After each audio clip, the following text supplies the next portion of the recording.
बहुत बहुत स्वागत है बच्चों आप सभी लोगों का माननीय मुख्यमंत्री जी की अभ्युदय योजना की एनडीए मैथमेटिक्स की क्लासेस में।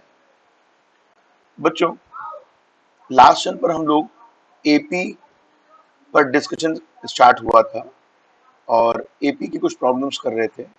आज हम लोग एनडीए 2016 में जो अर्थमेटिक प्रोग्रेशन पर बेस्ड प्रॉब्लम पूछी गई हैं, हम लोग उन पर डिस्कशन स्टार्ट करने जा रहे हैं। क्वेश्चन लिखा है, consider the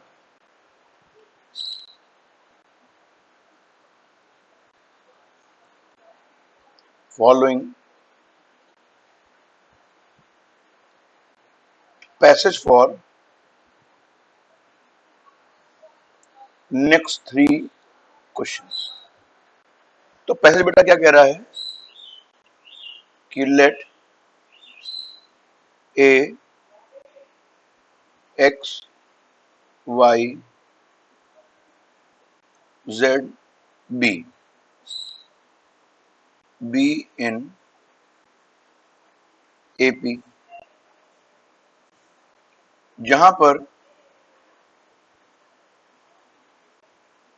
x plus y plus z की वैल्यू 15 है। दूसरी इंफॉर्मेशन ये दी हुई है कि 1 upon a 1 upon P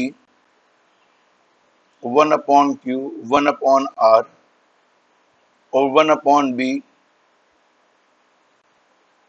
R also in AP, जहां पर बेटा दिया हुआ है 1 upon p 1 upon q 1 upon are की वैल्यू 5/3 दी हुई है। ठीक है, तो बेटा पहला क्वेश्चन ये था, ये एक्चुअली में क्वेश्चन नंबर 16 था 2016 में एनडीए में।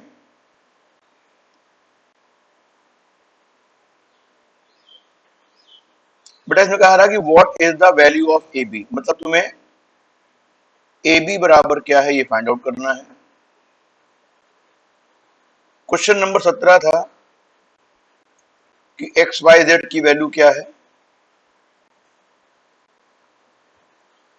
और क्वेश्चन नंबर 18 था कि पी क्यू आर की वैल्यू क्या है। देखो बेटा किस तरीके से इसको सॉल्व किया जाए, तो सिंपल सा तरीका है, आपके सामने दिया हुआ है कि A x Y Z B B in AP दिए हुए हैं। जरा सोल्यूशन पे आ जाते हैं। तो सबसे पहले बेटा देखो कि आपको पता है कि अगर मान लीजिए A1 A2 A3 till AN comma b are in AP हो, तो इसका मतलब बेटा होता है कि A1 plus A2 plus AN जो होगा वो n इंटू ए के बराबर होगा। आपको पता है कि अगर n अर्थमेटिक मीन्स जो हैं उनका सम सिंगल अर्थमेटिक मीन का n टाइम होता है। ठीक है ना, तो देखो बेटा यहाँ पे a लिखा हुआ है, x y z और b लिखा है। तो अगर मैं तुमसे पूछूं what is the value of x plus y plus z, तो आप क्या कहोगे? आप लोग कहोगे कि ये 3/2 ऑफ a प्लस बी के बराबर होगा। मानते नहीं मानते हो? ठीक है ना, इसका मतलब बेटा क्या हो गया, x plus y plus z की वैल्यू 15 दी हुई है, तो इससे हमें मिल जाएगा a plus b equals to 15 into 2/3। तो क्या आ गया भाई मेरे पास में? हमारे पास में आ गया a plus b is equal to 10 आ गया। This is your equation number 1।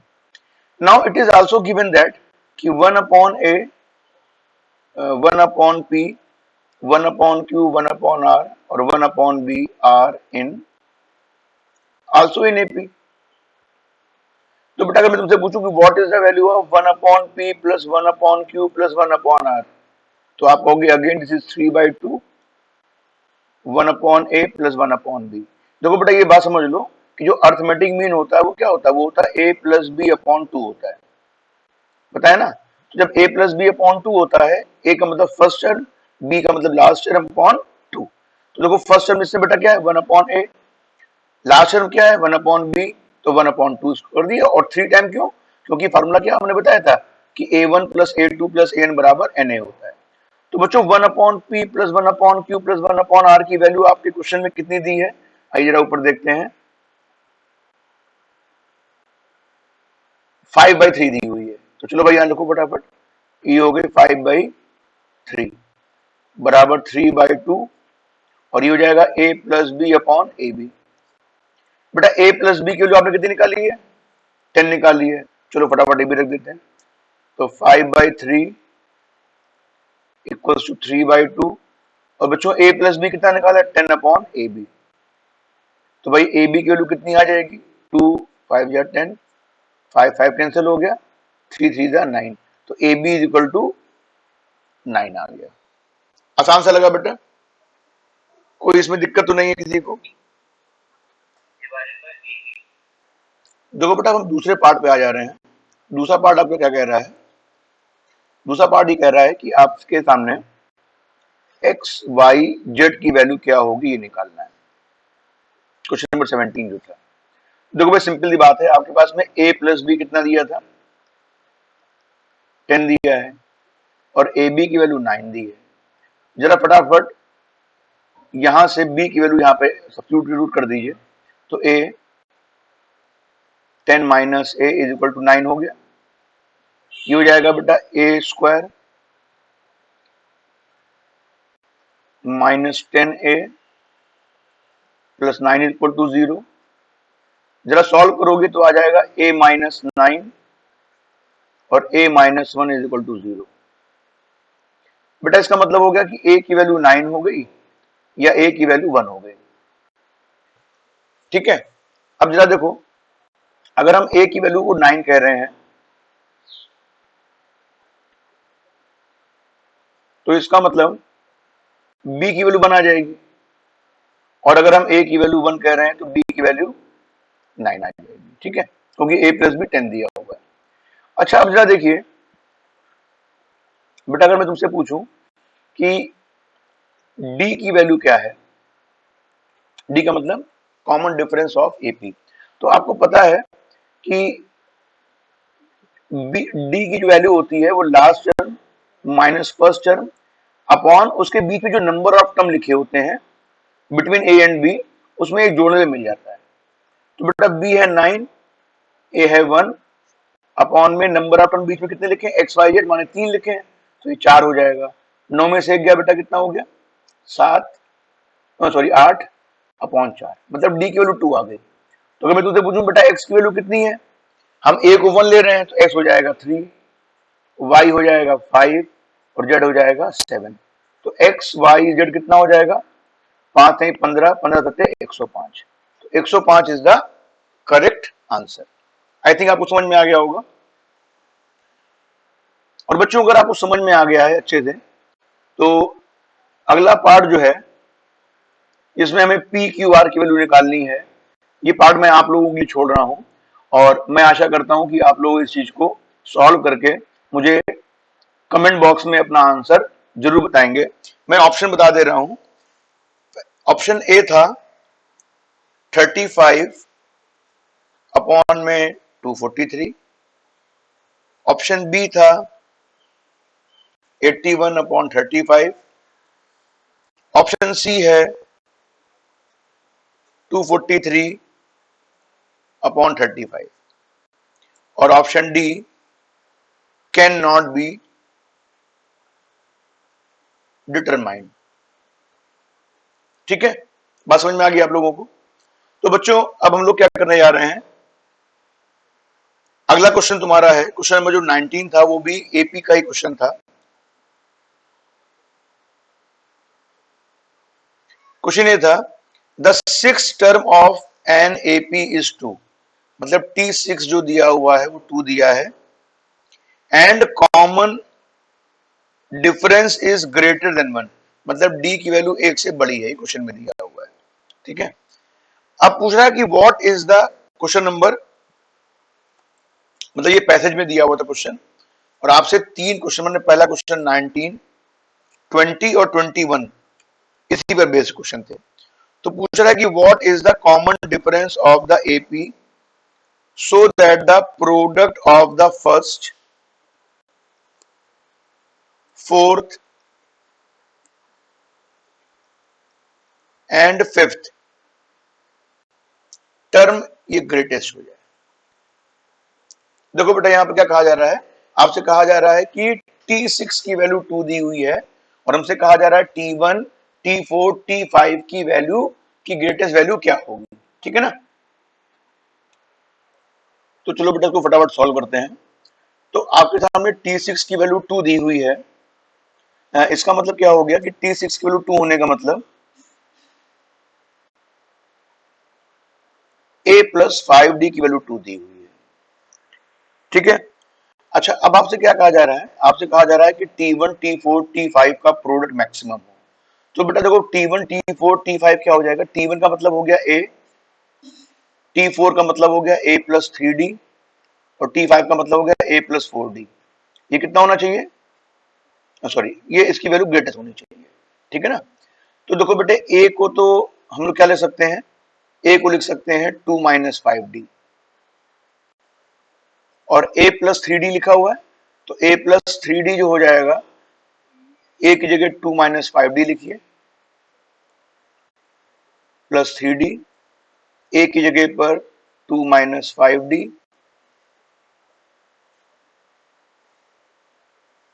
ठीक है। ये कितना आ जाएगा, ये आ जाएगा 2 माइनस 5D, 2 माइनस 2D और 2 माइनस D। इसमें 2 कॉमन बाहर आ जाएगा तो बचेगा 2 माइनस 5D, 1 माइनस D और 2 माइनस D।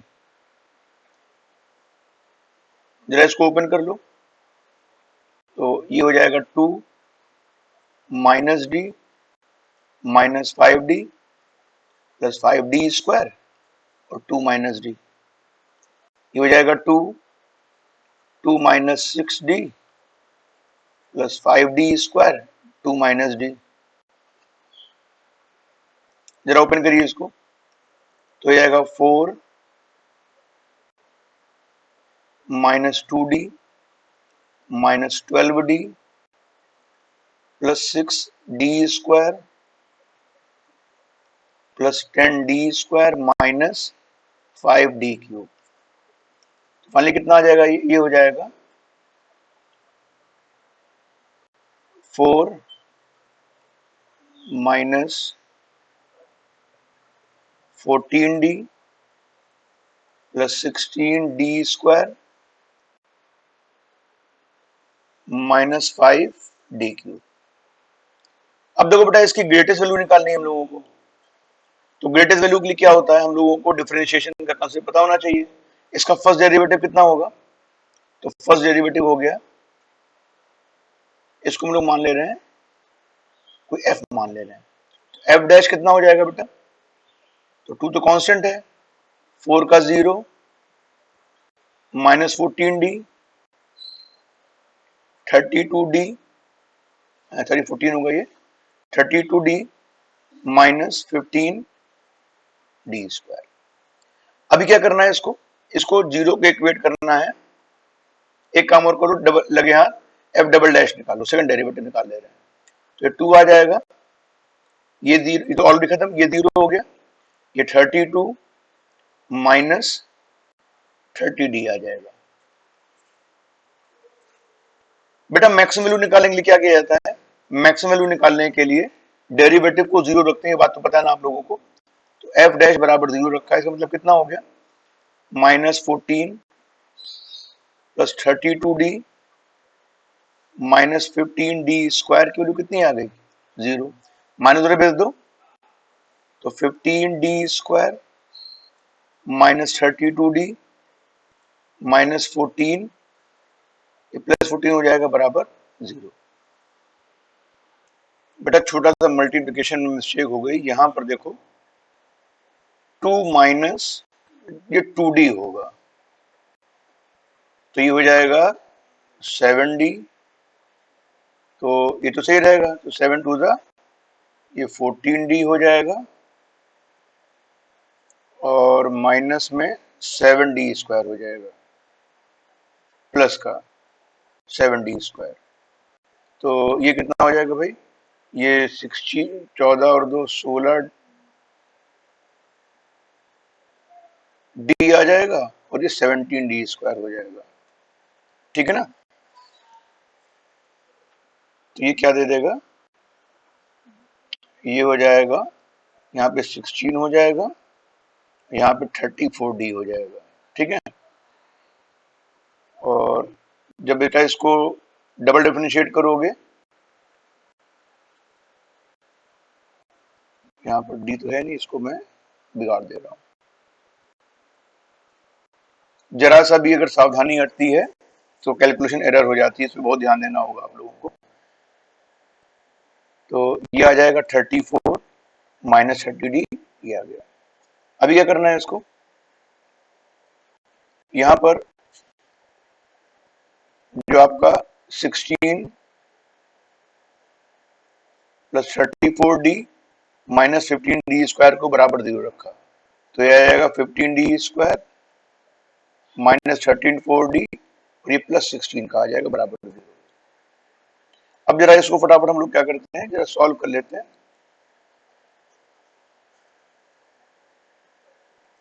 तो ये कितना आ जाएगा, देखो बेटा इसको सॉल्व करो तो कितना आ जाएगा, ये आ जाएगा 15d², 15 और इंटू 16 के 2 टुकड़े करो जिनको जोड़ने पे 34 आ जाए, तो 24 और 10 हो जाएंगे ना बेटा। तो minus 24d minus 10d plus 16 बराबर 0। इसमें कॉमन कितना है, 3d कॉमन है, तो 5d माइनस 8, इसमें 2 कॉमन लोगे तो 5d माइनस 8 बराबर 0। तो d की वैल्यू आ जाएगी 8/5 या d की वैल्यू आ जाएगी 2/3। अब देखो बेटा सेकंड डेरिवेटिव में जब इसकी वैल्यू रखोगे 5d रखोगे, d की वैल्यू 8/5, तो 8/5 कितना हो जाएगा 6। मतलब यहां पर जब आप d की वैल्यू 8/5 रखेंगे तो ये नेगेटिव वैल्यू आ जाएगी, f double dash is negative for d is equal to 8/5। भाई ये ग्रेटर देन 1 भी है, तो इसका मतलब ग्रेटेस्ट वैल्यू क्या हो जाएगी। अगर मैं तुमसे पूछूं, क्वेश्चन में क्या पूछा गया था बेटा, क्वेश्चन में पूछा गया था कि T1, T4, T5 की ग्रेटेस्ट वैल्यू क्या होगी। तो फाइनली डी की किस वैल्यू के लिए बेटा, ये आपका क्या दे रहा है, 8/5 के लिए ग्रेटेस्ट वैल्यू दे रहा है।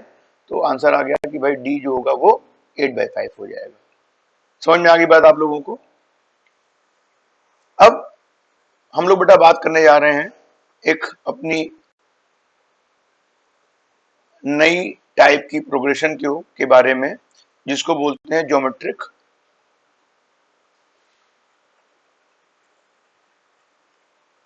प्रोग्रेशन। तो बेटा इसको हम लोग कुछ एग्जाम्पल के माध्यम से समझने की कोशिश करेंगे। जैसे मैं आपसे कहूं कि आपके पास में एक सीक्वेंस लिखी हुई है 2, 4, 8, 16 एंड सो ऑन, और आपसे कहा जाए कि ये कौन सी सीक्वेंस बन रही है उसके बारे में आपको बताना है। तो जरा देखिए, इसमें आप पाएंगे कि अगर ये नंबर जो 4 लिखा हुआ है इसको हम 2 से डिवाइड कर दें तो हमको 2 मिल जाएगा। अगर 8 को हम 4 से डिवाइड कर दें तो 2 मिल जाएगा। 16 को अगर 8 से डिवाइड कर दें तो 2 मिल जाएगा। आप देख रहे हैं हर एक टर्म को अगर उससे पहले वाले टर्म से हम लोग डिवाइड करते हैं तो we are getting the same value every time. तो बच्चों इस तरीके की जो सीक्वेंस होती है उसको हम लोग बोलते हैं कि ये सीक्वेंस एक ज्योमेट्रिक प्रोग्रेशन फॉर्म कर रही है। हम ये भी कह सकते हैं बच्चों कि कोई भी टर्म जिससे पहले कम से कम एक टर्म है, अगर हम उस टर्म को फाइंड आउट करना चाहें तो उससे पहले वाले टर्म को एक कांस्टेंट नंबर से मल्टीप्लाई कर देंगे तो we will have the next term.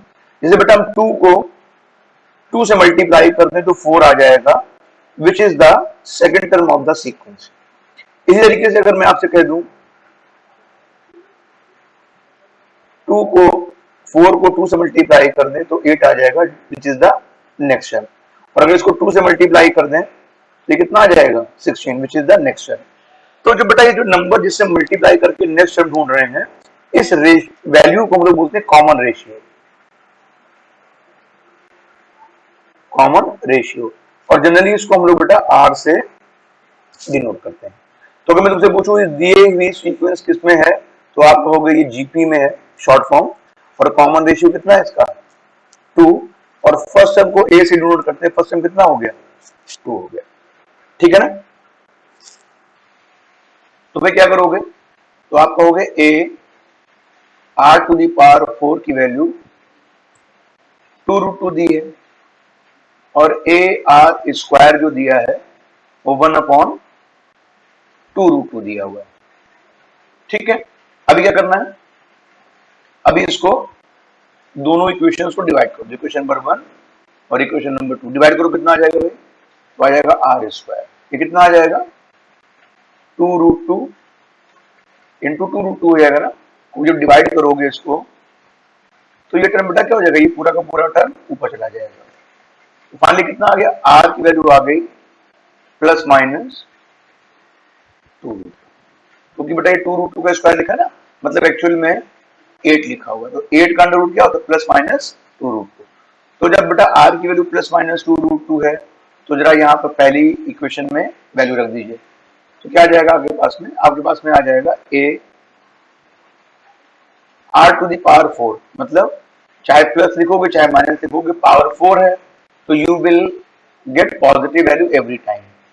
तो पावर 4 का मतलब क्या हो गया 2√2, दोनों वैल्यू दे रहे हैं कि पावर 4, ये 2√2 दिया हुआ है, ये कितना आ जाएगा ए बेटा 2 की पावर 4 कितना हो जाएगा 16, और √2 की पावर 4 4, ये कितना आ गया 2√2, ये कितना आ जाएगा भाई जरा देखो, कहोगे ए की वैल्यू आ गई √2/32, ठीक है। तो जीपी बेटा क्या हो जाएगी, तो जीपी कहोगे पहली होगी, पहली टर्म जो होगी वो √2/32, दूसरी टर्म बेटा क्या होगी √32 इंटू हम लोगों ने डी कितना निकाला, आर कितना निकाला बेटा 2√2, प्लस और माइनस दोनों, तो एक वैल्यू प्लस के लिए होगी और एक वैल्यू माइनस के लिए, दूसरा कितना होगा भाई तीसरा √2/32 इंटू 2√2 का होल स्क्वायर, ये कितना आ जाएगा भाई, तो √2/32, ये कितना आ जाएगा भाई √2 के 4 हो गया 1/8 आ गया, फिर बेटा यहाँ कितना आ जाएगा, ये √2 तो रहेगा, ये कितना हो गया भाई 4×2 = 8 √2/4, ठीक है ना। तो ऐसे ही सीरीज तुम्हारी चलती जाएगी। तो देखो थर्ड टर्म जो है तुम्हारे मन में आएगा कि सर थर्ड टर्म तो 1/2√2 दिया है, तो बेटा ये वही दिया हुआ है, अगर √2 से 4 को डिवाइड कर दो तो यू विल गेट 2√2, ठीक है ना, बात समझ में आ गई। अच्छा जरा अब अगला क्वेश्चन बात कर लेते हैं जो थोड़ा सा अच्छा क्वेश्चन है। देखो बेटा आपको जो नेक्स्ट क्वेश्चन आपके सामने है वो क्वेश्चन ये है कि एक सीक्वेंस आपको दी हुई है 16, 12, 9, तो कह रहा तुमसे कि इस सीक्वेंस का कौन सा टर्म जो है वो 243/64 होगा। तो भाई देखो जरा सबसे पहले ए है 16, फर्स्ट तो ए 16 दिया, अब हमें चेक करना है कि ये कौन सी सीक्वेंस फॉर्म हो रही है। तो देखो बेटा सबसे पहले 12 का 2 टाइम करो 24 हो गया। 24 is not equal to 16 plus 9, क्योंकि 16 प्लस 9 25 हो तो बराबर नहीं, इसका मतलब AP तो नहीं है। अच्छा, GP होने की बेटा क्या होता है कि second term upon first term बराबर third term upon second term. मतलब कह सकते हैं कि B² इक्वल्स टू, अगर AC हो तो हम लोग कह सकते हैं कि जो रिजल्टेंट सीक्वेंस है वो GP बना रही है। तो देखो बेटा 12 का स्क्वायर कितना होता है, 144 होता है, और 16 इंटू 9 ये भी 144 होता है। इसका मतलब ये GP बन रही है। तो कॉमन रेशियो बेटा कितना होगा, कॉमन रेशियो हो जाएगा 12/16, हो जाएगा 3/4।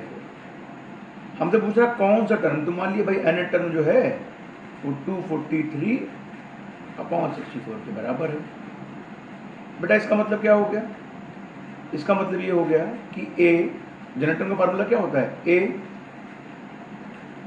r⁻n-1 is equal to 243/64। ये बेटा कितना हो जाएगा, A कितना दिया हुआ है 16, R क्या है 3/4, इसकी पावर n-1, ये किसके बराबर हो जाएगा भाई 243। तो 243 जो बेटा है किसकी पावर दी हुई है, ये 3/,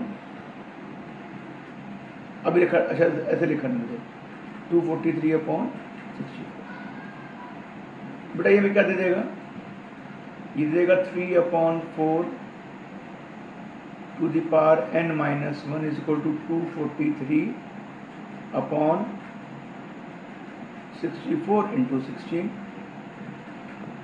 बेटा ये कितना आ जाएगा,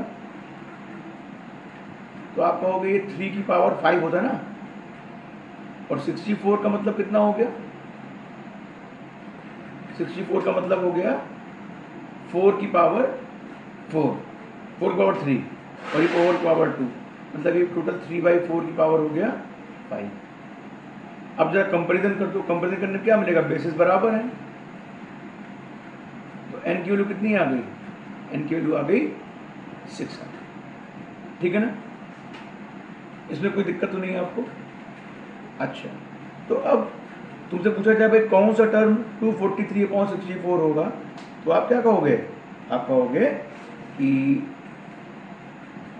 6 टर्म जो होगा वो इस सीक्वेंस का वो कितना हो जाएगा 243/64 हो जाएगा। ठीक है बच्चों, चलो अच्छा अगला क्वेश्चन देखो, जो बेटा है बेस्ड ऑन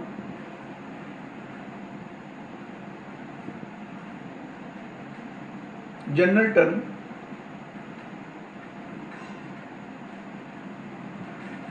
ऑफ GP का। देखो भाई इसमें क्या दिया हुआ है, इसमें लिखा है कि किसी भी GP का pth टर्म जो है वो x है, qth टर्म y है, और rth टर्म जो है वो z है। ठीक है, तो क्या कहा जा रहा है आपसे, आपसे कहा जा रहा है कि x to the power q minus r, y to the power r minus p, z to the power p minus q की वैल्यू क्या होगी। देखो बेटा मैंने क्या किया भाई, p q r दिए हुए हैं, तो मैंने मान लिया कि फर्स्ट टर्म GP का a है और कॉमन रेशियो कैपिटल R है, क्योंकि स्मॉल r बेटा ऑलरेडी दिया हुआ है, तो हम लोगों ने क्या सपोज कर लिया कि भाई यहाँ पर a और r, तो अकॉर्डिंग टू फर्स्ट रेशियो कितना हो जाएगा, a r to the power p-1 बराबर हो गया x, a r to the power q-1 हो गया y, और a r to the power r-1 हो गया। अब जरा देखिए बेटा हमें चाहिए x की पावर q-r चाहिए, यहाँ तो x लिखा हुआ है, तो हम लोग बेटा क्या कर दें, हम लोग लिख दें taking power q-r both the side. तो देखो बेटा फर्स्ट इक्वेशन से क्या मिल जाएगा, हमें लोगों को फर्स्ट इक्वेशन से मिल जाएगा कि a to the power q-r into r to the power p minus 1 q minus r is equal to x to the power q minus r। ठीक है। अच्छा दूसरा देखो बेटा क्या चाहिए हम लोगों को, दूसरा हम लोगों को चाहिए y की पावर r माइनस, तो इसकी बेटा एक्सपोनेंट कितनी ले लें और इसकी एक्सपोनेंट p माइनस q, तो ये आ जाएगा a to the power r minus p, r to the power q minus 1 तो ऑलरेडी था, r माइनस p और आ गया, बराबर हो जाएगा y की power r minus p a to the power p minus q, r to the power r minus 1 और p minus q, ये हो जाएगा z to the power p minus q। ठीक है बच्चों, समझ में आ रही बात। अभी क्या हो जाएगा बेटा, सबको मल्टीप्लाई कर दो, because we need to find the value of x to the power q minus r। इसका मतलब क्या हो गया, x to the power q minus r, y to the power r minus p, z to the power p minus q, कितना आ जाएगा। तो जब देखो बेटा इसका प्रोडक्ट करोगे तो ये बेसिस सेम है, तो पावर क्या हो जाएगी, सब में जुड़ जाएगी, तो q minus r plus r minus p plus p minus q। बेटा यहाँ कितना आ जाएगा, r की पावर, सब में तो कुछ मल्टीप्लाई करके ऐड कर दे रहे हैं, तो ये कितना आ जाएगा, मैं यहाँ लिख दे रहा हूँ r to the power p q minus p minus q plus r. बेटा इससे क्या मिलेगा, देखो इससे मिलेगा q r minus q p minus r plus p, और क्या मिलेगा r p minus r q minus p plus Q.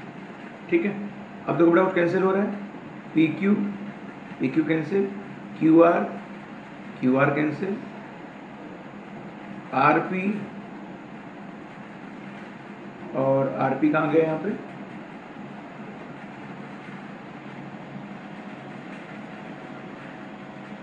R P भी होना चाहिए था ना, आर पी कहाँ से आएगा, आर पी यहाँ से आया और आर पी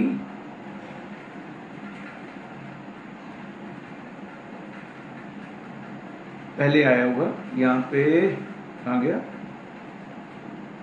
ये तुम्हारा आया था पी क्यू माइनस,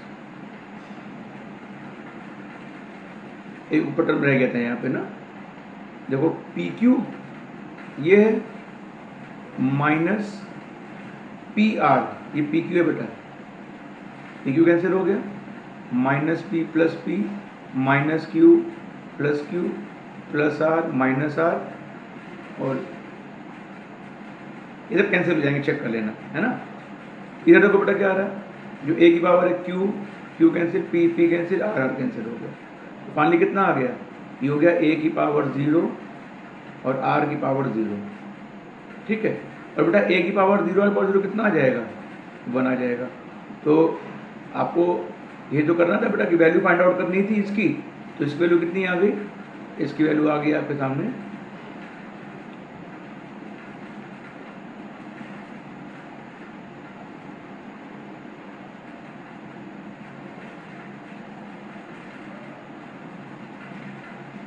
ठीक है,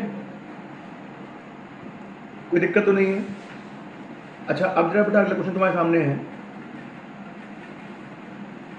अगर आपसे कह दिया जाए कि किसी भी जीपी में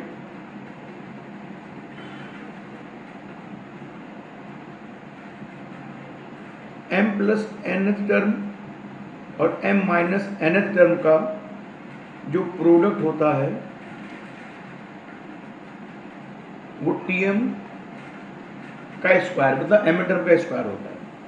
तो मैं सिंपल क्वेश्चन क्या किया मैंने, मान लिया कि फर्स्ट टर्म a है और कॉमन रेशियो r है, तो Tm कितना हो जाएगा, हो जाएगा a r to the power m plus n minus 1। बेटा Tm माइनस 1 कितना हो जाएगा, a r to the power m minus n minus 1। ये बेटा मैं LHS के बारे में बात कर रहा हूँ। तो कितना हो जाएगा बेटा, ये हो जाएगा a स्क्वायर और r की power m plus n minus 1 plus m minus n minus 1। ये कितना हो जाएगा, a स्क्वायर r की पावर n से n कैंसिल हो गया तो हो जाएगा 2m माइनस 2।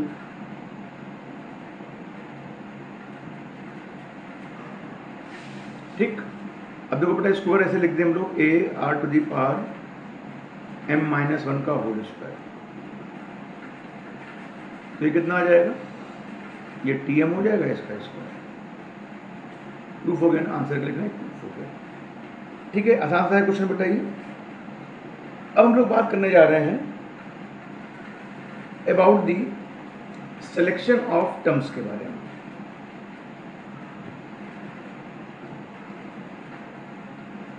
टर्म्स ऑफ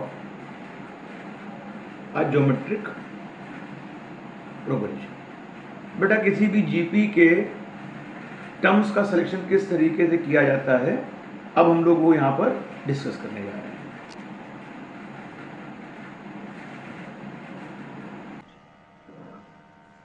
देखिए अगली प्रॉब्लम जो है वो आपकी ये है, आपसे कहा जा रहा है कि अगर x 2x plus 2 3x plus 3 are in geometric progression, then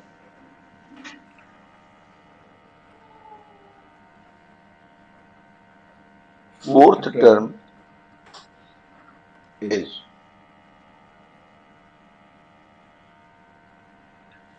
option A is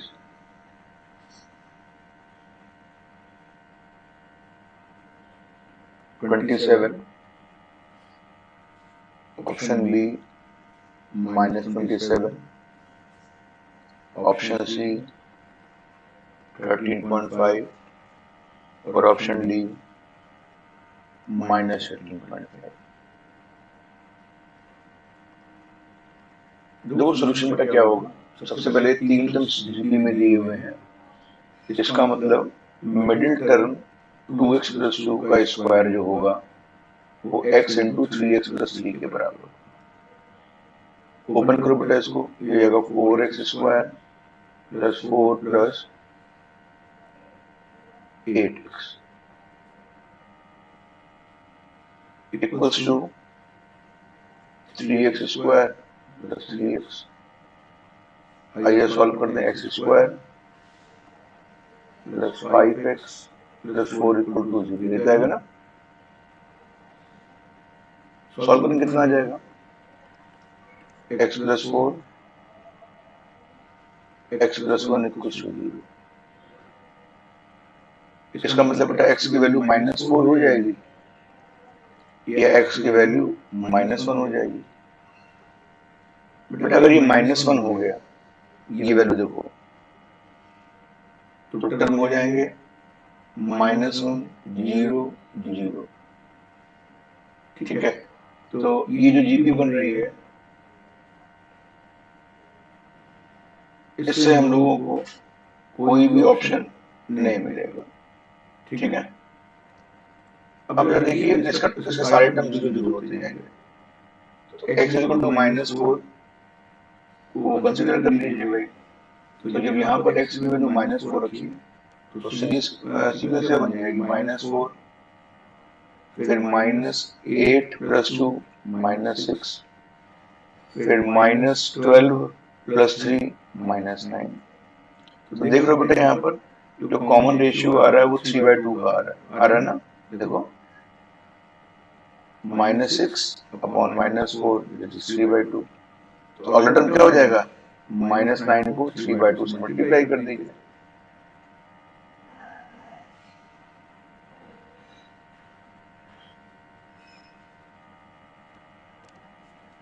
अरे भाई कैंसिल कैसे हो जाएगा तो ये हो जाएगा 9 इंटू 3/2 दैट इज 27/2, तो आ जाएगा -13.5। इसका मतलब D option is the correct option.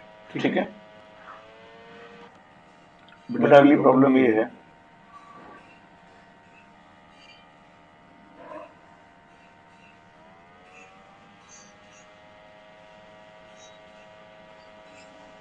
आपसे कहा जा रहा है third term of the GP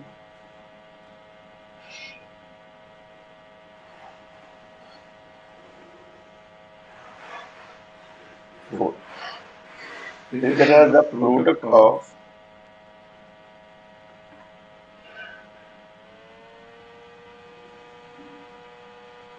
first 5 terms of 5 terms is, your option number A is 4 to the power 3, option B 4 to the power 5, option C 4 to the power 4, option D none। आइए बजरा solution देखा जाए। Third term का मतलब हो गया a are square की value कितनी दी है आपको 4 दी हुई है। Now we need to find the product of first 5 term. तो फर्स्ट 5 टर्म क्या होंगे, a are square, a r cube और a are to the power 4, 5 term हो गए। ये हो जाएगा ए की पावर 5 और आर की पावर 1 प्लस 2 प्लस 3 प्लस 4। ये कितना आ गया भाई, ये हो गया ए टू द पावर 5। सिंपली जोड़ दो इसको, 4 3 7 2 9 10 8 10 हो गया। इसको लिख सकते हैं ए आर स्क्वायर की पावर 5। और बेटा ए आर स्क्वायर कितना दिया हुआ है 4, 4 to the power 5 is the answer. 4 to power 5 कौन सा ऑप्शन सही हो गया, तो answer is option b is the correct option. ठीक है, अब बेटा हम लोग बात करने जा रहे हैं sum of n terms of a GP। देखिए बेटा, sum of n terms of a GP कैसे निकालते हैं, तो इसके लिए क्या करते हैं कि एक सबसे पहले एक ज्योमेट्रिकल सीरीज बनाते हैं। ज्योमेट्रिकल सीरीज कैसे बनती है, तो आप कहेंगे कि इसमें जो ज्योमेट्रिकल सीक्वेंस होती है उसमें प्लस साइन लगा दें।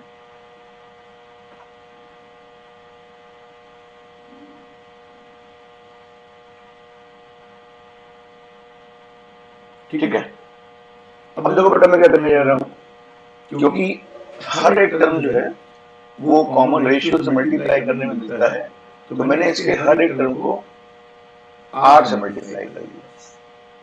ठीक है भाई, जब 8 मल्टीप्लाई करेंगे तो कितना आ जाएगा,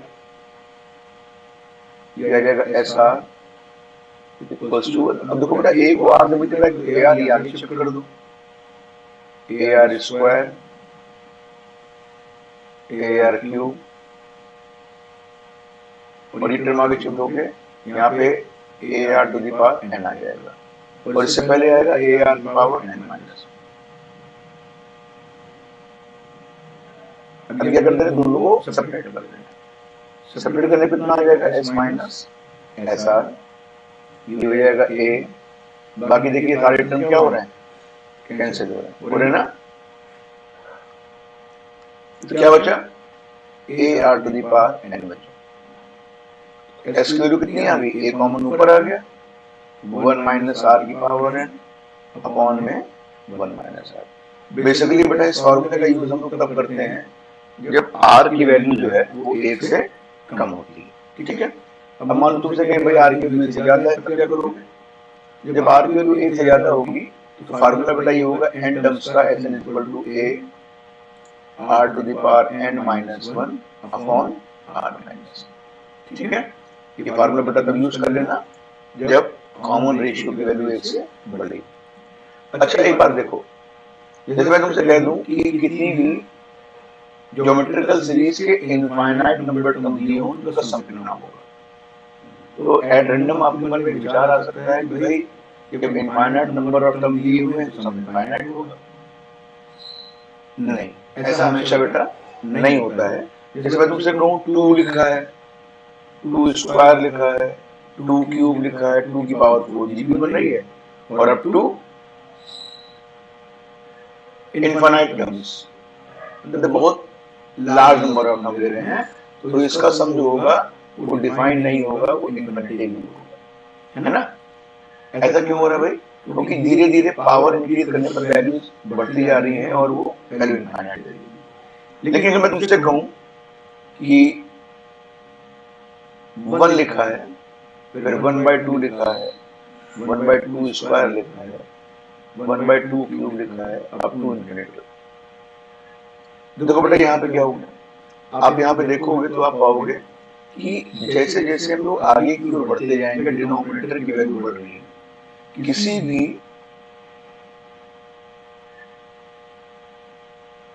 डिनोमिनेटर की वैल्यू, किसी भी टर्म की अगर डिनोमिनेटर वैल्यू ज्यादा होती रहे तो एक टाइम ऐसा आएगा कि अगर 1 अपॉन वेरी लार्ज वैल्यू है तो वो अप्रोक्सीमेटली 0 के बराबर हो जाती है। तो ये देखने में तो नंबर ऑफ टर्म इनफाइनाइट लग रहा है, लेकिन जब इतने लार्ज हो जाएगा, लार्ज स्केल पे वैल्यूज आ जाएंगी 0.0000 करके समथिंग आने लगेंगी, तो उनको हम 0 की तरह सपोज कर सकते हैं। तो जब बेटा ऐसा हो जाएगा कि 0 की तरह सपोज कर लेंगे तो ये टर्म एक्चुअली में हो गया फाइनाइट टर्म्स, और फाइनाइट टर्म का हम लोग सम निकाल सकते हैं। तो देखो तुमने बेटा क्या देखा, तुमने देखा कि अगर हमारे पास में एस एन का फार्मूला जो है वो ए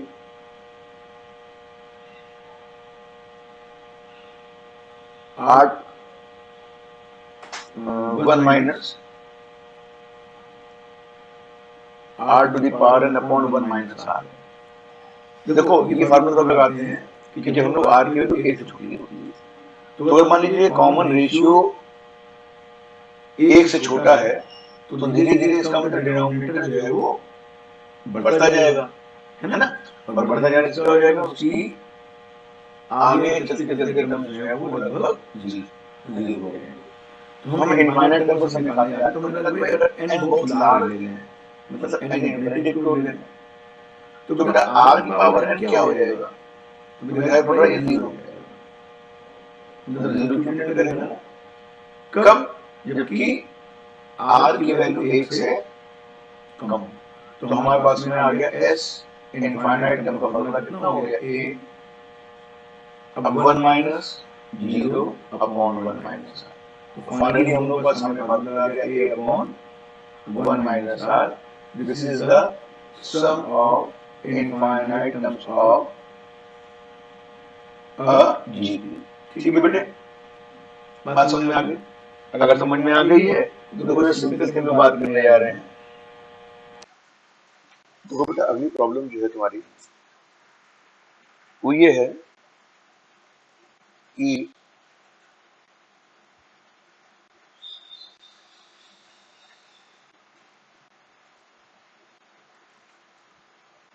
find the sum of x plus 1 upon x whole square, x square plus 1 upon x square का whole square, x cube plus 1 upon x cube का whole square, और इसका nth टर्म है x to the power n plus 1 upon x to the power n का whole square. अब जरा solution पे आ जाइए बेटा, सम करना है तो इसका मतलब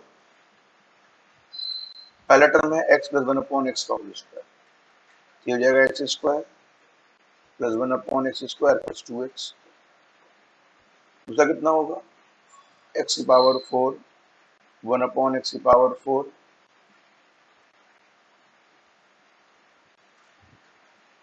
2x square into 1 upon x square, और लास्ट में क्या आ जाएगा x to the power 2n 1 upon x की पावर 2n प्लस 2। ठीक है, अब देखो भाई कितना हो गया ये, देखो इसमें क्या कर रहे हैं, पेयरिंग कर रहे हैं। पेयरिंग कैसे करनी है, ये और यहाँ पर एक टर्म आएगा एक्स की पावर 6 वाला आएगा 1/x की पावर 6 + 2, ये तो आएगा ना। तो बेटा मैं क्या कर रहा हूँ, इसकी पेयरिंग कर ले रहा हूँ। पेयरिंग कैसे कर रहा हूँ, x² x की पावर 4 x की पावर 6 x की power 2n plus 1/x², 1/x की पावर 4, 1/x की पावर 2n। और देखो 2 2 2 ये जो कैंसिल हो गया 2 है, ये 2 ये कैंसिल होगा, ये 2 फिर ये 2, ये कितनी टाइम्स है बेटा, n टाइम्स, तो इनका सम 2n हो जाएगा। ठीक है। अच्छा आप देखो, अगर मैं इसका सम करूं बेटा, ये जीपी बन रही है। फर्स्ट टर्म कितना है, x², कॉमन रेशियो भी x² है। फार्मूला क्या होता है, n टर्म का formula a 1 minus r to the power n upon 1 minus r।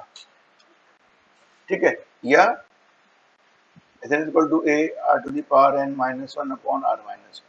अब यहाँ पर मेंशन नहीं है x के बारे में कि x 1 से बड़ा या छोटा है, तो कोई फार्मूला यूज कर सकते, तो हम ये फार्मूला यूज कर ले रहे हैं। ठीक है, तो ये कितना आ जाएगा बेटा, तो इसका सम होगा, हो जाएगा a मतलब x², 1 माइनस x की पावर 2n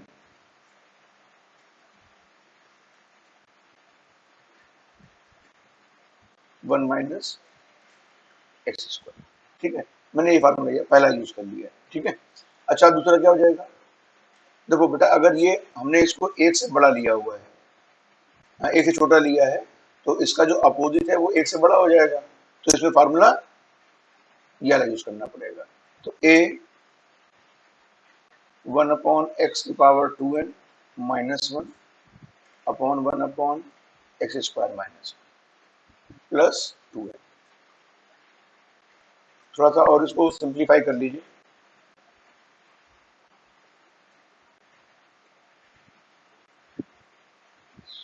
देखो बेटा यहाँ पे एलसीएम ले लोगे x², तो ऊपर से x² कैंसिल हो जाएगा, तो बचेगा 1 minus x to the power 2n upon 1 minus x², और x की पावर 2n नीचे आ जाएगा प्लस 2n। कुछ कॉमन दिखाई पड़ रहा है, हाँ क्या दिखाई पड़ रहा है, 1 माइनस x की power 2n upon 1 minus x² is common. अंदर कितना बचा बेटा, अंदर बचा x² प्लस 1 अपॉन x की पावर 2n प्लस 2n। ये भाई क्या होगा तुम्हारा, ये तुम्हारा आंसर हो गया। ठीक है, कोई दिक्कत तो नहीं इसमें। चलो अगर समझ में आ गया तो अगले क्वेश्चन पे आ जाते हैं। बेटा अगला क्वेश्चन कह रहा है x plus y x² plus y² x³ plus y³ कितने टर्म्स दिए हैं, n टर्म्स दिए हुए, इनका सम निकालना है। क्लियरली बेटा अगर आप देखोगे ये पूरी जो टर्म्स दिए हुए हैं जो जीपी फॉर्म नहीं कर रहे हैं, लेकिन बाइफर्केशन करने से हमें दिखाई पड़ रहा है कि ये जीपी बन सकती है। तो बेटा मैं क्या कर रहा हूँ, दो अलग अलग सीरीज फॉर्म कर ले रहा हूँ। तो एक हो जाएगी x², x की पावर 4 x की power 6 up to n terms. दूसरे में क्या होगा, xy x² y² x³ y³ up to n terms. देखो बेटा जीपी बन गई, कॉमन रेशियो x², जीपी बन गई कॉमन रेशियो xy। फार्मूला बेटा क्या हो जाएगा, फार्मूला हो जाएगा x² और बेटा मैं क्या कर रहा हूँ, x की पावर n टर्म्स है, तो x² कॉमन रेशियो तो 2n हो जाएगा, -1 अपॉन x² माइनस 1। बेटा इसमें क्या होगा, xy फर्स्ट टर्म है xy की power n -1 upon xy minus 1। तो बेटा इसके आगे सिंप्लीफिकेशन तो पॉसिबल नहीं लग रहा है, तो यही तुम्हारा फाइनली आंसर आ जाएगा। मेनली एक्चुअली में मैं आपको ये दिखाना चाह रहा हूँ कि कैसे किस सीरीज के टर्म्स को हम लोग एक तरफ लेके किसी भी ज्योमेट्रिकल सीरीज को हम लोग सॉल्व करते हैं। अब मान लो बेटा एक क्वेश्चन दिया हुआ है, if an equals to 2 to the power n plus 3n लिखा है, जहां पर n कोई नेचुरल नंबर है, तो फाइंड आउट करना है सिग्मा an की वैल्यू निकालनी है। ठीक है, अब इसका सम निकालना है बेटा, तो n कोई नेचुरल नंबर है, हम लोग क्या करना है बेटा, इसका n टर्म का सम निकालना है। ठीक है, we need to find the sum of first n terms. ऐसा भी कर सकते हो, उसको यहाँ पे r लिख दो और r बराबर 1 से लेकर n तक, मतलब ये निकालना है। तो जरा देखो बेटा, इसका मतलब क्या हुआ, समेशन लगा हुआ है, तो समेशन का मतलब ये जो an दिया हुआ है इसको सॉल्व करना है। तो कितना हो जाएगा,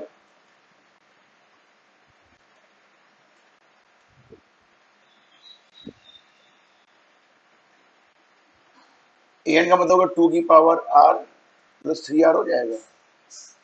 जरा इसको एक्सपेंड करो तो कितना आ जाएगा, 2, मैं डायरेक्ट लिख रहा हूँ बेटा, 2 square 2 to the power n, एक ब्रैकेट में सी जो कांस्टेंट है 1 प्लस 2 प्लस 3 प्लस n एक ब्रैकेट में। बेटा पहला जो ब्रैकेट बना रहा है वो जीपी बना रहा है और दूसरा ब्रैकेट एपी बना रहा है, दोनों के फार्मूले पता है, तो कितना आ जाएगा, 2 की power n minus 1 upon 2 minus 1, 3, बेटा ये जीपी बन रही है, वो एपी बन रही है, तो फार्मूला क्या होगा, n by 2 A plus L माने 1 और n प्लस 1 अपॉन 2। ठीक है, तो फाइनली बेटा आंसर कितना आ गया, 2 into 2 to the power n minus 1 plus 3n n plus 1। ठीक है ना, कोई कंफ्यूजन तो नहीं इसमें, यहाँ पे बाई 2 भी रहेगा। ठीक है, और जरा अगले क्वेश्चन पे आ जाते हैं। जैसे मैं तुमसे कहूं एक जीपी दी हुई है,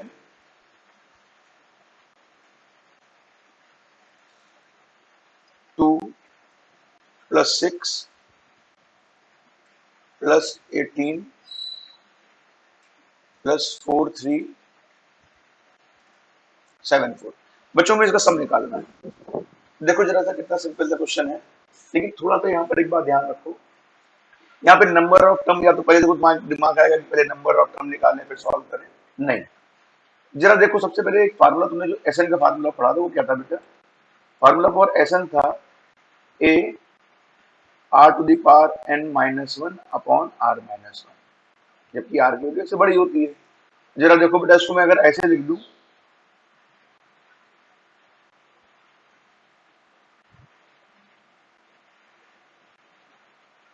कोई दिक्कत, लिख सकते हैं ना, और बेटा ये क्या हो गया, ये हो गया टी एन, मैंने कहा था अगर लास्ट टर्म दिया हो तो उसको ही एल मान लेते, L R minus A upon are minus 1।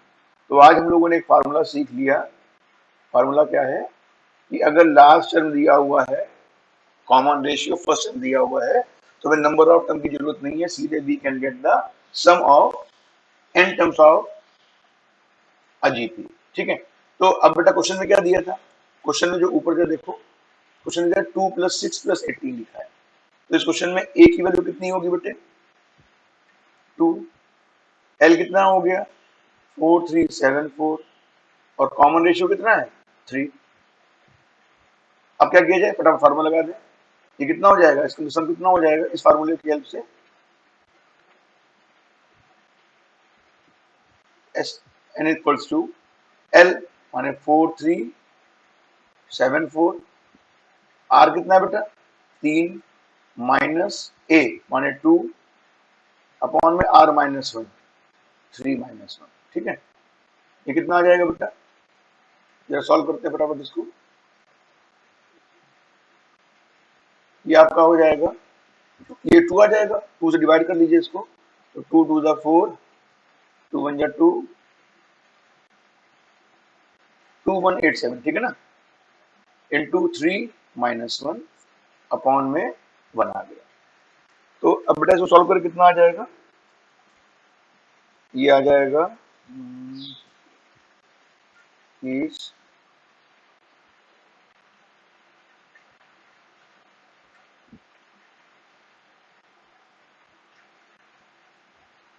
6561 minus 1, तो फाइनली आ जाएगा 6560, ठीक है ना। चलो अब जरा देखो बेटा जीपी का अगला यूज क्या है, तो मान लो क्वेश्चन लिखा हुआ है बेटे आपके सामने। क्वेश्चन ये है कि 5, 55, 555, फिर टेट्रा 5 और अप टू n टर्म्स, इसका सम निकालना है। देखो भाई ऐसे क्वेश्चन कैसे करते हैं बेटा, डेफिनेटली ये जीपी नहीं बन रही है, लेकिन but we can get the sum. कैसे से निकाल सकते हैं बेटा सम, यहाँ पर जरा देखो, सबसे पहले 5 कॉमन ले लो, 5 कॉमन लेंगे और साथ ही साथ 9 से डिवाइड कर देंगे। तो जब 5 कॉमन से 1 1 1 बन जाएगा, तो ये जाएगा 9, 99, 999, टेट्रा 9 अप टू n टर्म्स, ठीक है। अब देखो भाई कितना हो जाएगा, 5/9, बेटा इस 9 को हमने लिख दिया 10 माइनस 1, चलेगा।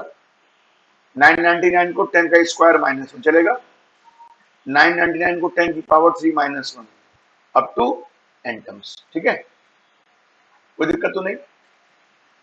अभी कितना आ जाएगा भाई, ये हो जाएगा 5/9। देखो अब भाई पेयरिंग कर लें बेटा, तो 10 10 square 10 cube up to n terms, एक ब्रैकेट में आ गया, और माइनस कॉमन लेके 1 + 1 + 1 अप टू n टर्म्स, एक ब्रैकेट में आ गया, ठीक है। देखो भाई कितना आ जाएगा, ये हो जाएगा 5/9,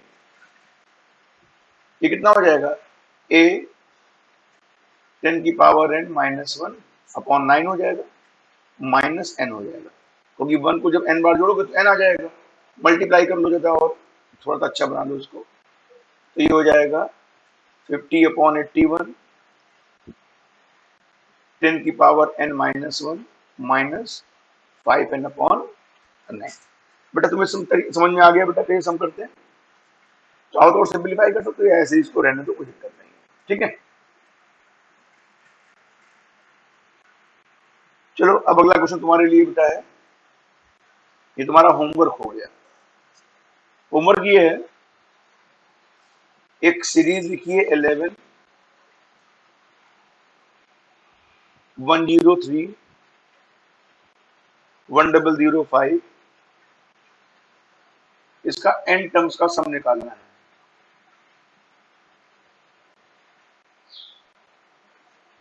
ठीक है, और आपको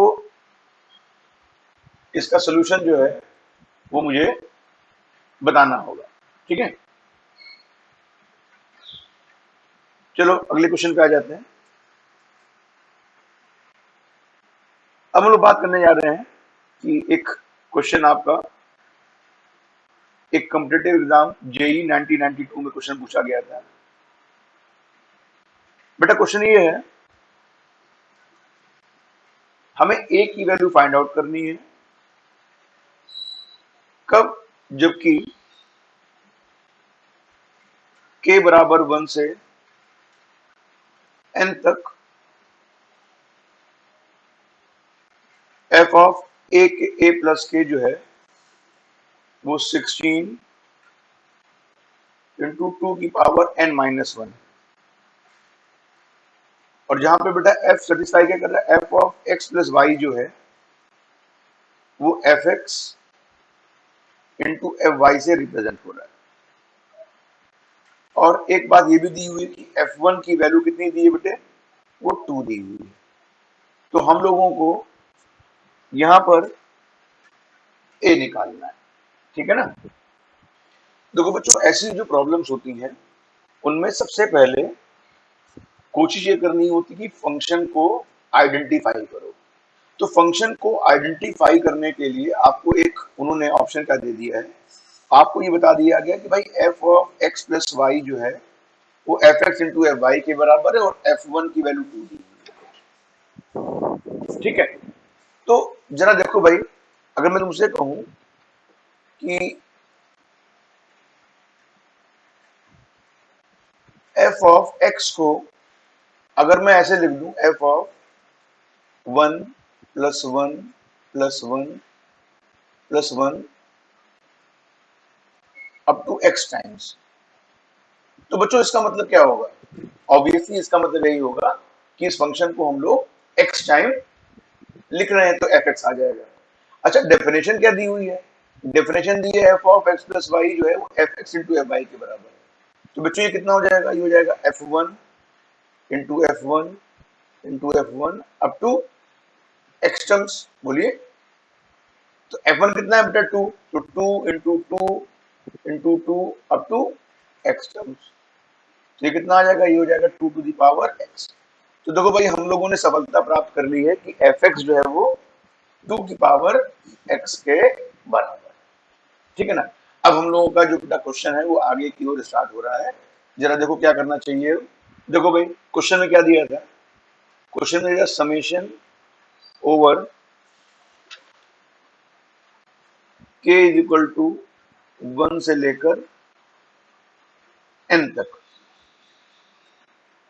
एफ ऑफ ए प्लस के जो है वो 16 इंटू टू की पावर n माइनस वन के बराबर है।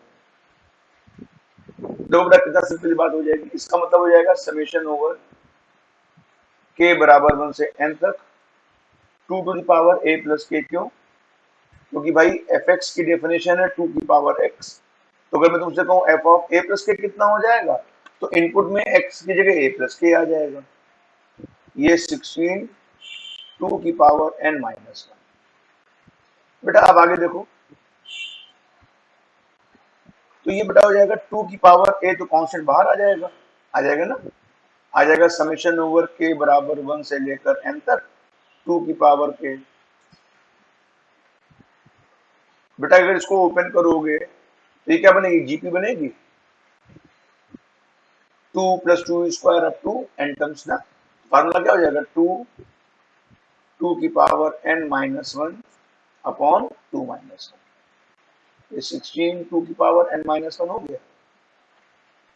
अब देखो बेटा, ये आपस में कैंसिल हो गए, खत्म। ये हो जाएगा 2 की power a plus one is equal to 2 की पावर 4। तो बेटा a बराबर कितना आ जाएगा? a बराबर आ जाएगा 3 आ जाएगा। तो तुम्हारे 4 ऑप्शन दिए हुए थे,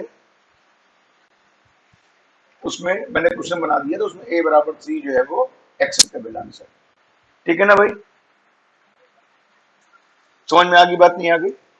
अब देखो बेटा, एक क्वेश्चन ये अक्सर जो है नई आईआईटी में, तो जो छोटे छोटे इंजीनियरिंग या एनडीए या कोई भी कंपटीशन होते हैं उसमें ये क्वेश्चन किसी ना किसी रूप में आपसे पूछ लिया जाता है।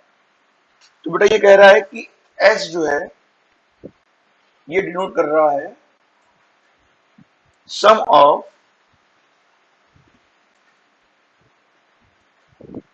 N terms of a GP. P क्या है बेटा? Product of N terms of a GP. और आर जो है वो सम तो है ऑफ एन टर्म्स, लेकिन क्या है? रेसिप्रोकल टर्म्स का। रेसिप्रोकल का मतलब क्या होगा? जो गिवन सीक्वेंस है उसके रेसिप्रोकल टर्म को अगर सम करेंगे तो ये आएगा। तो क्वेश्चन आपसे पूछा जा रहा है कि भाई एस अपॉन आर की power N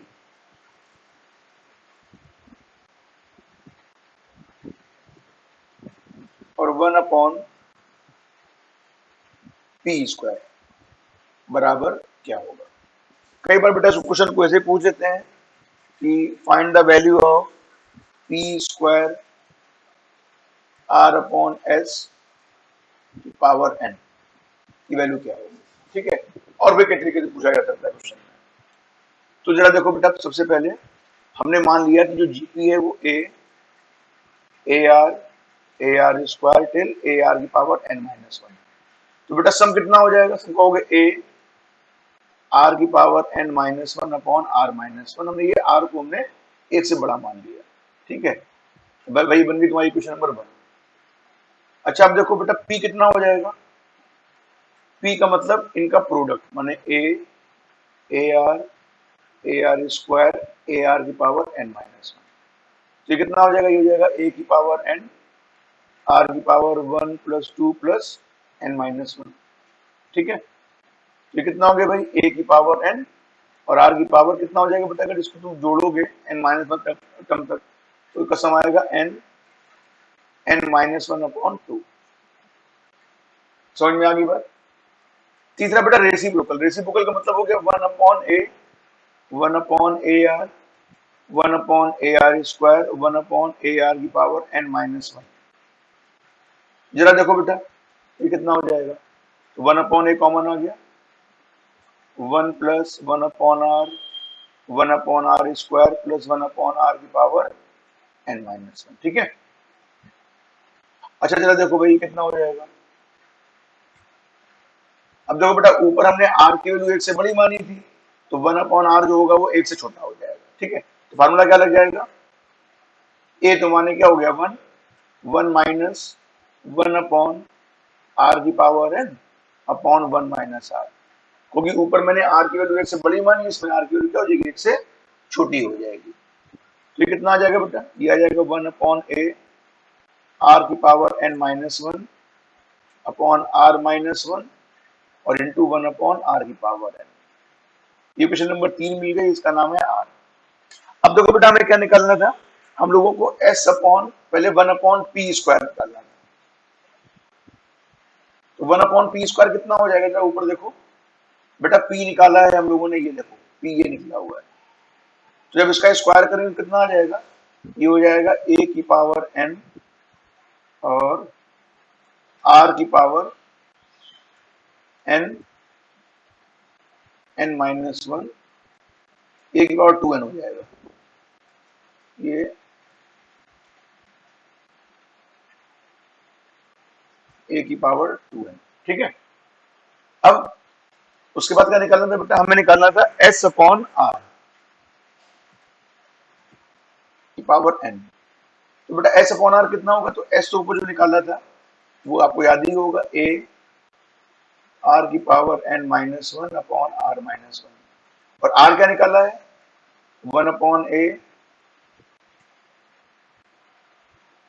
are to the power N minus one upon are minus one 1 upon are की पावर एन, और इसकी होल पावर कितनी बेटा एन, ठीक है ना। अच्छा अब देखो कितना हो जाएगा, जरा देखो इसमें ये कैंसिल हो गया, देखो ये कैंसिल हो गया और ये पूरा ऊपर चला जाएगा, ये हो जाएगा ए की पावर 2 आर की पावर एन और यहाँ पे बेटा एक इस यहाँ पर देखो एक आर ये था ऊपर चला जाएगा, ये आर भी है, तो फाइनली यहाँ पर ये एक आर आपका यहाँ पे आ जाएगा, ठीक है, तो ये कितना आ जाएगा एन माइनस वन हो जाएगा, ये कैंसिल करोगे ना इसको बेटा ऊपर जाके, तो पावर एन, ये कितना हो गया, ये हो गया ए की पावर 2n और आर की power N N minus one, और आप देख रहे हो ये बेटा वैल्यू यहाँ पर 1 अपॉन पी स्क्वायर की वैल्यू दी हुई थी, ठीक है ना, तो इनका जब बेटा प्रोडक्ट करेंगे इसका मतलब क्या हो गया बेटा 1 अपॉन पी स्क्वायर और एस अपॉन आर की पावर एन कितना हो जाएगा, तो आप कहोगे 1 अपॉन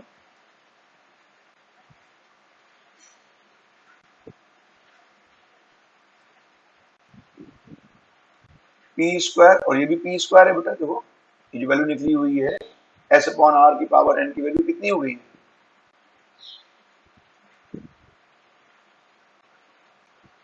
तो वैल्यू कितनी आ गई बेटा 1 आ गई, ठीक है ना।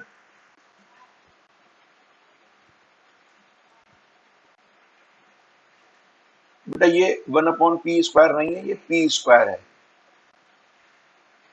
ना, क्योंकि हमें 1 अपॉन पी स्क्वायर की वैल्यू बाद में निकालनी है, तो पी ये तभी तो बेटा मैंने कहा आपसे कि ये वैल्यू जो आई हुई है ए की पावर 2n आर की पावर n माइनस वन जो है, ये एस अपॉन आर की पावर n जो है, ये किसके बराबर हो गया पी स्क्वायर के बराबर हो गया, तो we need to find the value of this one. ये पी स्क्वायर हो गया और ये 1/पी स्क्वायर, तो आ जाएगा तुम्हारा 1 आ जाएगा। ठीक है भाई, समझ में आ गई बात। अब हम लोग बात करने जा रहे हैं about the selection of terms of a GP. देखो बेटा, इसमें सिलेक्शन ऑफ टर्म्स कैसे करते हैं बेटा? देखो, हमने सबसे पहले बताया कि when product of terms is given,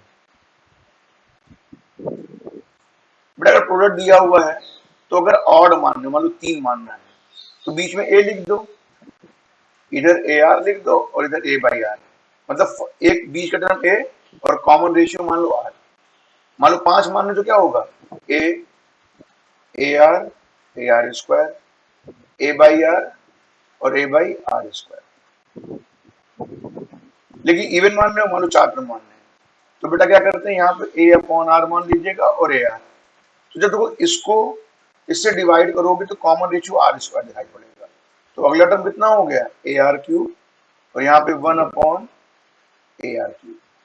मान लो 6 मानने तो क्या होगा, a by r, a r cube, a are की power 5, a upon r cube, a upon are की पावर 5। सॉरी, ए ऊपर लिखा है, ठीक है ना, कोई दिक्कत तो नहीं है इसमें। हाँ, लेकिन अगर प्रोडक्ट नहीं दिया हुआ है, product of terms is not given, तो क्या करोगे, जो सिलेक्शन ऑफ टर्म होगा वो A are square, a are की पावर n-1 इस फॉर्म में माना जाएगा। ठीक है बच्चों, तो आज हम लोग बेटा अपनी क्लास यही खत्म करते हैं, फिर आगे नेक्स्ट चैप्टर पे। Thank you so much.